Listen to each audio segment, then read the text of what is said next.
Hello and welcome to Tête à Tête, France 24's flagship interview show. Our guest today is Ehud Olmert. He is a former Prime Minister of Israel between 2006 and 2009. He joins us from Tel Aviv. Thank you very much, Mr. Olmert. Hello. It's been over 1 month now that the war has started. According to the Palestinian Prime Minister, Hamas cannot be eliminated. Do you share that assessment, Mr. Olmert? Well, definitely, Hamas as an idea, as an ideological approach, may not be eliminated by the infrastructure of its military power can be destroyed completely, and that's what we are trying to do. We are trying to destroy the bunkers, the command positions, the launching pads, the hangars where they hide the missiles, everything that is creating the military capability of Hamas. That can be destroyed, and I believe that we are capable of eliminating all the chief commanders of the Hamas so that it will be practically incapacitated. Far too many Palestinians have been killed. Those are the words of U.S. Secretary of State Antony Blinken. Indeed, the casualty toll is rising. It means also pressure is rising on Israel, maybe for a ceasefire. Do you share that assessment? Well, I definitely agree that quite a few civilians amongst the Palestinians were killed as a result of the counteroffensive of Israel in Gaza. Unfortunately, as you know, the headquarters of Hamas, the bunkers, the command positions are all centered in the heart of the civilian population in Gaza, and we are trying to force them to move out of the city so that there will be a minimum collateral damage. But I agree that there may be some civilians, and we definitely regret it. We have no war against the civilians in Gaza. Unlike the Hamas, they were perpetrating atrocities against Israeli civilians in purpose. This was the purpose. This was the reason why they waged this attack against us. We have no political dispute with Hamas. They don't want to negotiate with us. They don't want to compromise. They have no territorial claims against Israel, except that they want Israel to be destroyed. Now, the question is, of course, how much longer can we carry on?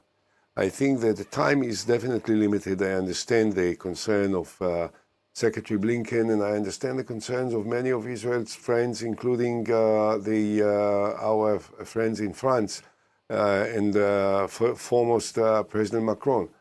What I think needs to be done now is that Israel will present a vision about the end game. What do we see as the next step? What needs to be done so that after the military operation of Israel, there will not be circumstances that will allow the Hamas to rise again and to start it all over again? Right. Obviously, the government in Israel has not presented what the end game would look like. So this begs the question, if you were the Prime Minister today, what would you propose? Some are saying bringing back the Palestinian Authority. Others are talking about an Arab multinational force. I understand you would want involvement from Western countries. Can you tell us exactly what you have in mind?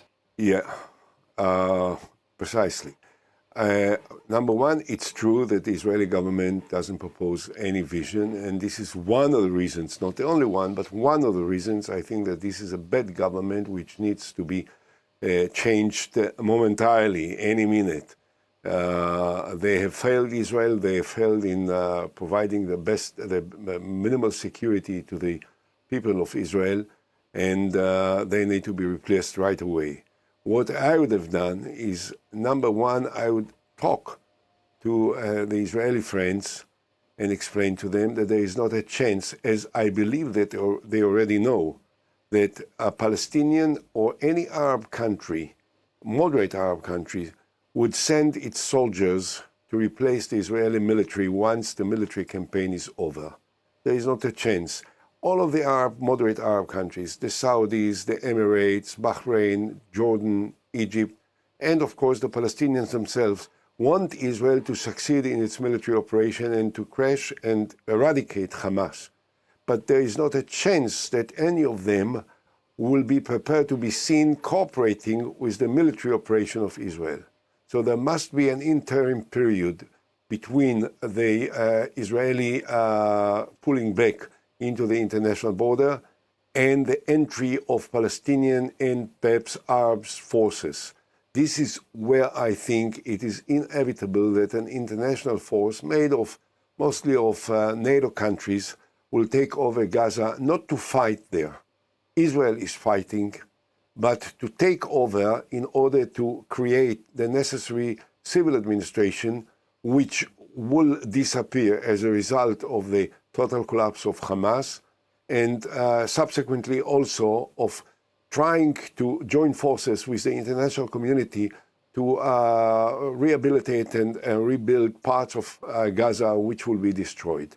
Now, in order for this to be possible, and there is no other alternative, by the way, because if Israel pulls out, as most of the countries of the Western countries want, and no Arab force will take over, then if the international NATO force will not take over Gaza, it will all be repeated within months. Everything that we have been fighting for, all of us, will disappear and everything will return to what it was. However, in order to create the political circumstances and the attitude of approval by the international community, what the Israeli government needs to do right now, and this is what I think is essential, is that Israel will announce, the present Israeli government, that Israel is prepared at the end of the military campaign to immediately start negotiations for a two-state solution. We need to provide a political horizon. If we will provide a political horizon, we may buy the necessary patience of the international community to allow us to end the military campaign, knowing that after the military campaign, Israel is committed, A, to pull out from Gaza, B, to start negotiations with the Palestinian Authority for the implementation of a two-state solution, something that I've tried to do when I was Prime Minister in 2008, and we were very close to achieve it. But that can be done only if, in the meantime, there will be an international force of Western countries in Gaza, again, I emphasize, not to fight, but to start and create a civil administration that will be able to take control eventually. Well, obviously, this is your plan. This is probably not Binyamin Netanyahu's plan. You know him well, obviously. You were his allies, now his rival. What does October 7th mean for him? Politically, of course, you already alluded to that, but even personally. Well, number one, I have to correct your mistake. I was never his ally. We were members of the same party, but as you know, I've created Kadima party, which won the elections in 2006 and separated entirely from Likud. I have no part, I never had any part of the kind of Likud which Bibi Netanyahu is chairman of. And I think that he is really in a nervous breakdown. He is incapable, he is unable to carry on. This was a disaster from his point of view.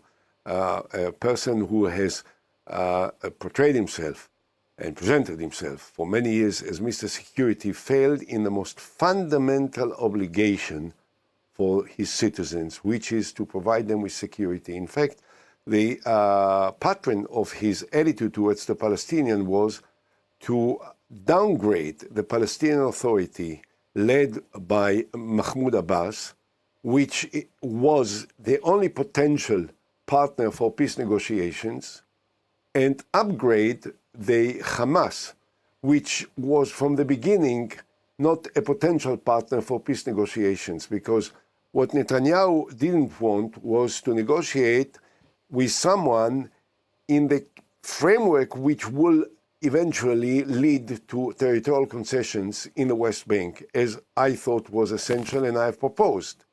And therefore, he promoted and he flirted with Hamas, believing that somehow he will manage to make Hamas not a friend, but a quiet and acquiescent partner for the Israeli government.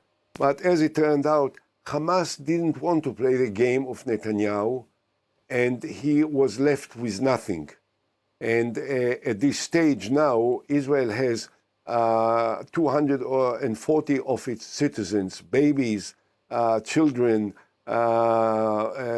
ladies, and elderly people, hostages in Gaza, in the hands, at the hands of the Hamas.